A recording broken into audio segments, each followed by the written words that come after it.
Ouais. Salut les Dicivores, j'espère que vous allez tous très bien.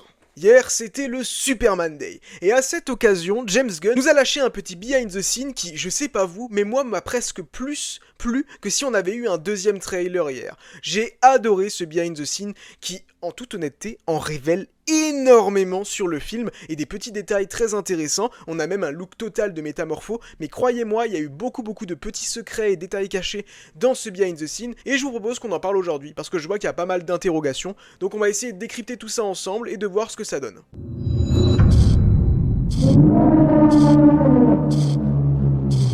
Tout d'abord, Superman. Bon, pour le coup, là on a de nouvelles images de David Corenswet en Superman, et je suis désolé, mais les gars, si vous continuez à le critiquer après ça, je ne peux pas comprendre. Le gars a la gueule de Clark Kent, on voit qu'il est vénère sur certains plans, il a en même temps il dégage ce côté humain, c'est Superman quoi, à 2000 milliards de pourcents. Même le costume, comme dit là, il y a des certaines scènes où ça passe très bien, et notez une chose, c'est que c'est même pas le costume ajusté comme ce sera dans le film. Par exemple, dans la scène de 5 minutes, l'extrait de 5 minutes qu'on a pu voir à la forteresse, on voit que le costume a été un peu ajusté en post-production. Et là, du coup, c'est plus sur les scènes de tournage, donc là, il est un peu moins bien fait, mais c'est normal, c'est le tournage. Et comme dit Superman, on peut voir de nouveaux aperçus de Clark Kent et de Kal, et ça fait trop du bien, parce que si vous saviez, sur les miniatures, j'étais obligé d'utiliser à chaque fois les mêmes 3 images, là au moins, j'en ai quelques-unes à ajouter dans ma galerie, et ça fait plaisir. Donc non, pour le coup, je suis totalement convaincu par ce Superman, vous le savez déjà, mais moi je suis déjà conquis. Je trouve que David Corenswet est un excellent choix pour remplacer Henry Cavill, et je pense qu'il va faire honneur à l'héritage de Superman, et franchement, je le dis en toute honnêteté, il y a moyen qu'il devienne le meilleur Superman qu'on ait eu jusqu'à aujourd'hui, vraiment. Pour le coup, vraiment. Avant qu'on continue, je vous invite bien évidemment à vous abonner à cette chaîne, à laisser un pouce, à activer la cloche, et surtout à me dire dans les commentaires ce que vous avez pensé de ce petit behind the scene. Car oui, j'ai sorti une petite vidéo théorie sur Superman, sur 3 personnages qui étaient un petit peu cachés, secrets dans le film, et que personne n'est allé voir la vidéo, je vous ai à l'œil. Donc là, qu'est-ce que vous faites ? Vous finissez cette vidéo et vous allez la voir. La théorie est cool et vous allez passer un très bon moment. Donc allez-y, mettez un pouce là-bas aussi, mettez votre petit commentaire, et vous faites pareil ici en me disant ce que vous avez pensé de ce behind the scene. Parce que vous les Dicivores, vous êtes les meilleurs, et faut montrer que vous êtes les meilleurs. Parce que vous êtes les meilleurs. Je vous jure, je le dis pas assez souvent, mais parmi la communauté qui répond dans les commentaires et tout, je vous jure, je vous aime trop, vous êtes trop cool. Il y a de tout, et c'est ça qui fait trop plaisir, mais chez moi, vous êtes tous respectueux les uns envers les autres, et ça, vous imaginez même pas à quel point ça me fait plaisir de vous lire dans les commentaires et de vous répondre. C'est trop cool. Enfin bref, c'est bon les séquences émotions là. Merde. On a de nouveaux aperçus du Daily Planet, surtout pour la première fois, nous voyons Perry White qui passe très bien en Perry White, et surtout les scènes du Daily Planet, mais je vous jure, c'est tellement stylé, c'est tellement cool, on sent tellement l'aura et l'ambiance du Daily Planet, et là c'est pas pour faire des comparaisons inutiles, mais comparé au Snyderverse ça n'a rien à voir, mais encore une fois je trouve que c'est une comparaison totalement inutile, parce que le Snyderverse comme dit s'inscrit dans un monde réaliste tel que le nôtre, alors que là on est vraiment dans un monde poussé au fantastique, mais là en fait, je vous mens pas, c'est exactement le Daily Planet comme je le voulais. C'est exactement le Daily Planet comme je le voulais. Oui, ça ressemble beaucoup aux comics, mais surtout je voulais quelque chose qui...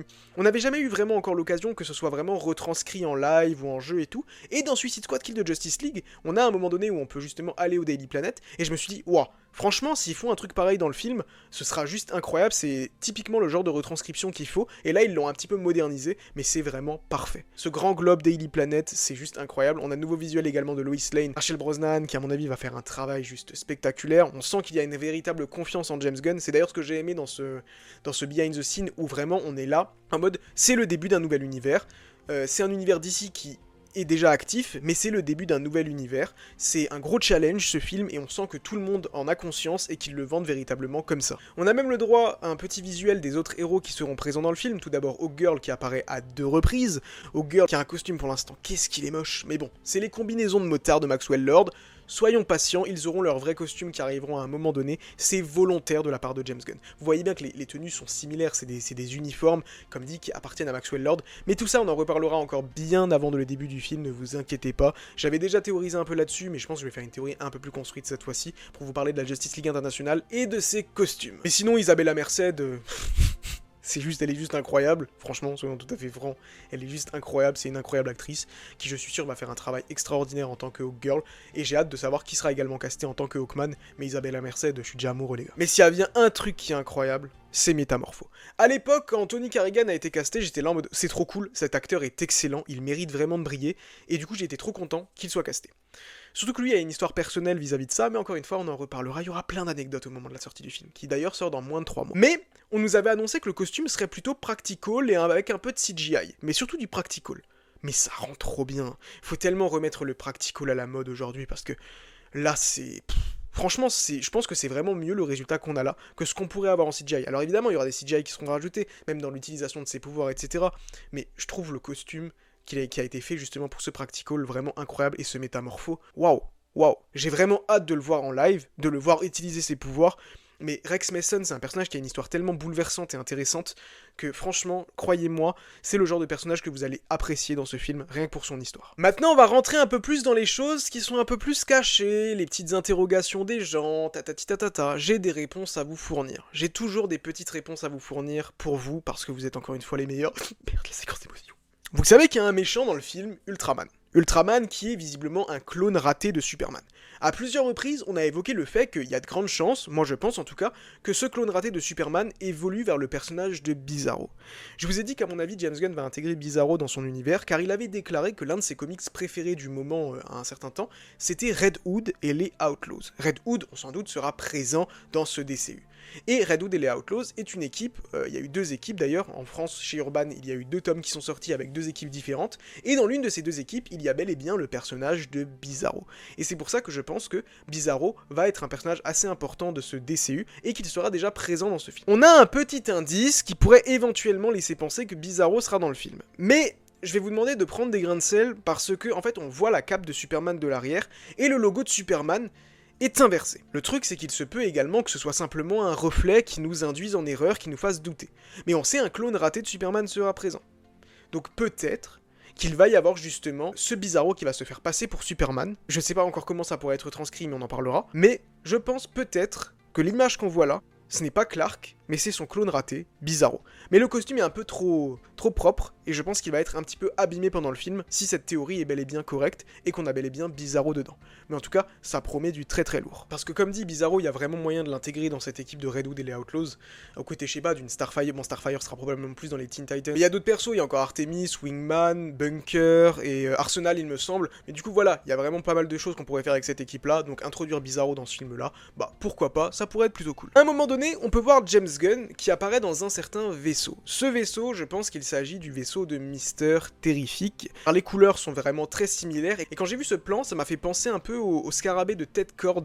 J'ai trouvé ça très cool, le vaisseau scarabée de Ted Cord, où on est un petit peu près dans le même truc, mais comme dit, c'est un univers ultra fantastique, et c'est pas pour me déplaire. Et d'ailleurs, j'en profite pour parler d'un truc. James Gunn. Beaucoup de critiques sur le fait que James Gunn apparaît énormément. Mais c'est logique, c'est son univers, c'est le DCU, c'est le premier film de son univers. Depuis le début, l'univers DCU est vendu comme étant le fruit des entrailles de James Gunn. C'est son bébé, c'est son bébé. Donc c'est normal que James Gunn apparaisse beaucoup dans la promotion. Parfois ça me fait rire, genre vraiment, même moi j'en plaisante et tout parce qu'il est partout. Mais c'est normal, et croyez-moi, c'est pas une mauvaise chose, il faut quelqu'un pour se référencer, et en vrai, il y a un peu une part d'hypocrisie, dans le sens où maintenant, le Snyderverse, ça tourne quand même beaucoup autour de Zack Snyder, hein. Donc soyons tout à fait honnêtes, maintenant que l'univers de DCU, le Gunverse, tourne autour également de James Gunn, bah, j'ai envie de vous dire, c'est logique en fait, les Batman de Nolan, comme c'est comme ça que tout le monde les appelle, personne les appelle les Batman de Bale, les Batman de Nolan. Voilà, encore une fois, il y a pas de souci là-dedans, genre, vraiment, arrêtez de cracher sur tout ce que vous voyez dès que vous aimez pas un truc, ok? Vraiment, stop. Et enfin, il est temps d'aborder un autre personnage, le personnage de Lex Luthor. On a de nouveaux visuels de Lex Luthor, et désolé mais Nicolas Hoult, vraiment, il va être génial. Vraiment, Nicolas Hoult en Lex Luthor, déjà que c'est un acteur incroyable. Allez voir Juré numéro 2. Allez voir Juré numéro 2. Il est incroyable ce film. Mais il y a des petites scènes intéressantes dans ce behind the scene autour de Lex Luthor. 2 particulièrement. Il y en a une que les gens ont mal compris, mais même moi au début, en le regardant pour la première fois, j'ai vu ça, j'ai vu le marteau de Boravia. En effet, on a une grosse scène où on voit justement un mec dans une grosse armure. Et là, je me suis dit, c'est ça, c'est l'armure de Lex? Ouais, elle est un peu... Elle est un peu décevante, enfin, je veux dire, l'armure de Lex dans les comics, elle est quand même beaucoup plus massive et tout, dans des couleurs qui sont vertes et violettes, comme d'ailleurs le sont les petits soldats qu'on voit apparaître, chose qui tease évidemment que Lex aura son armure peut-être dans le film ou après, mais je pense que ce sera dans le film à la fin, je l'ai déjà dit, mais je l'imagine un combat final entre Lex et entre Superman, avec Lex dans son armure et Superman dans un nouveau costume kryptonien. L'armure qu'on voit là, ce n'est pas l'armure de Lex Luthor, car elle est quand même un petit peu trop... Elle est pas assez imposante, je trouve. Et connaissant James Gunn qui veut faire à mort du fantastique et du comics accurate, pour moi il aura vraiment son armure énorme. Non, là c'est le marteau de Boravia qui, on le sait, va venir à un moment donné causer beaucoup de dégâts à Metropolis. On l'avait vu sur justement un journal du Daily Bugle qui disait le marteau de Boravia cause des dégâts à Metropolis, des dégâts dévastateurs. Et ça, à mon avis, le marteau de Boravia, c'est du coup l'un des défenseurs envoyés depuis le pays Boravia, qui on sait va être au cœur d'un conflit géopolitique dans lequel Superman va intervenir malgré les réticences d'autres personnes. Et donc à mon avis, en représailles, ils vont envoyer ce marteau de Boravia jusque à Metropolis et il va y avoir un affrontement. Mais non, ce n'est pas l'armure de Lex Luthor. Vous inquiétez pas, il va avoir à mon avis sa vraie armure. Une autre scène très intéressante, et franchement j'espère que c'est ça. C'est le Martien Blanc, voilà. À un moment donné, on peut voir que Lex est à côté d'une sorte de créature qui, à première vue, pourrait nous faire penser à un Martien Blanc. Les Martiens Blancs sont à peu près de la même race que Martian Manhunter, mais sont un petit peu plus des rebuts sur leur planète, contrairement à Martian Manhunter qui est un Martien vert. Et du coup, malgré tout, si on introduit les Martiens Blancs, ça veut dire que Martian Manhunter n'est pas très loin. Et d'ailleurs, j'en profite encore une fois parce que j'adore vous faire du teasing, une vidéo sur Martian Manhunter arrive très vite, car je pense que Martian Manhunter va arriver très vite, et je pense même qu'un acteur a déjà été choisi, que des scènes ont déjà été tournées, mais encore une fois, on en parlera très bientôt. Mais donc, il se pourrait que ce soit un Martien Blanc. Et justement, comme dit, Martien Blanc permet d'ouvrir la porte à Martian Manhunter si c'est le cas. Maintenant, ma petite frayeur. C'est qu'on avait eu une fuite de jouets, d'ailleurs il y a eu les premières McFarlane qui ont été dévoilées, et on avait eu une fuite de jouets qui nous évoquait le fait qu'on aurait une figurine de Lex Luthor avec un bébé kaiju. Le kaiju, qu'on a d'ailleurs pu voir également dans les fuites de jouets, qui est, oui, un petit peu ridicule, je vous l'accorde, mais je pense que le combat sera quand même épique. N'oublie pas que c'est un film familial, hein, d'accord ? Faut pas non plus que le kaiju, il terrifie les gosses, parce que sinon le pari sera raté et le film sera raté, qu'on soit bien d'accord là-dessus. Donc le kaiju, oui, il a une tête qui est un peu drôle, mais en fait il me fait penser un peu à un kaiju qu'on pourrait voir dans Les Gardiens, mais l'affrontement va être épique, surtout que la fuite de jouets nous montre que on peut sortir du genre de slime de son ventre, donc j'imagine un Superman qui va faire avec sa vision laser sur son ventre, et croyez-moi, ça peut être un peu dégueu. Mais du coup, j'aurais peut-être tendance à penser que c'est la version bébé du kaiju, même si sa tête est radicalement différente. Mais d'un côté, je me dis que, voilà. James Gunn a déjà teasé le Martian Manhunter, c'est pour ça, mais j'ai pas trop envie de vous en dire ici, parce que sinon ma vidéo ne servira à rien. Donc voilà. Mais je pense que c'est peut-être un Martien Blanc, mais ça peut également être le bébé kaiju, donc pour l'instant, prudence là-dessus, mais en tout cas, la créature, je la trouve terrifiante. Vraiment, Luthor, il fait des trucs pas nets, vraiment, il fait des trucs pas nets. Mais sinon, voilà, ce Behind the Scenes, c'était très très cool. Maintenant, du coup, je sais pas quand est-ce qu'on va avoir un deuxième trailer, je vous le cache pas, je pense que c'est pas pour tout de suite. Au début, je pensais que ce serait la semaine prochaine, mais en fait, maintenant qu'il y a eu un Behind the Scenes, ça me paraît trop tôt de balancer un nouveau trailer, parce que ce Behind the Scenes, il en dévoile vraiment beaucoup, hein.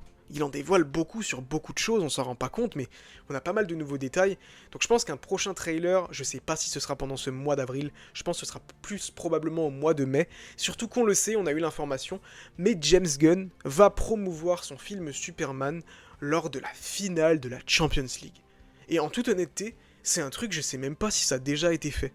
Je crois, parce que je regarde la finale de la Champions League, mais je crois que j'ai jamais vu une pub pour un film lors d'une finale de la Champions League. Vous avez évidemment le Pepsi et les chips Lay's, mais je crois que j'ai jamais vu du coup parler d'un film lors de la finale de Champions League. Et soyons honnêtes, à mon avis ça a dû lui coûter extrêmement cher à Warner Bros, mais c'est un très très bon move. C'est un très très bon move, quand Paris va gagner la finale de la Ligue des Champions et qu'en plus de ça, Superman sera promu, très bon move. Enfin bref, on a fait le tour, n'hésitez pas à me dire dans les commentaires ce que vous pensez de tout ça, et nous on se donne rendez-vous très bientôt à Metropolis. It's a brand new day, no matter what they say, you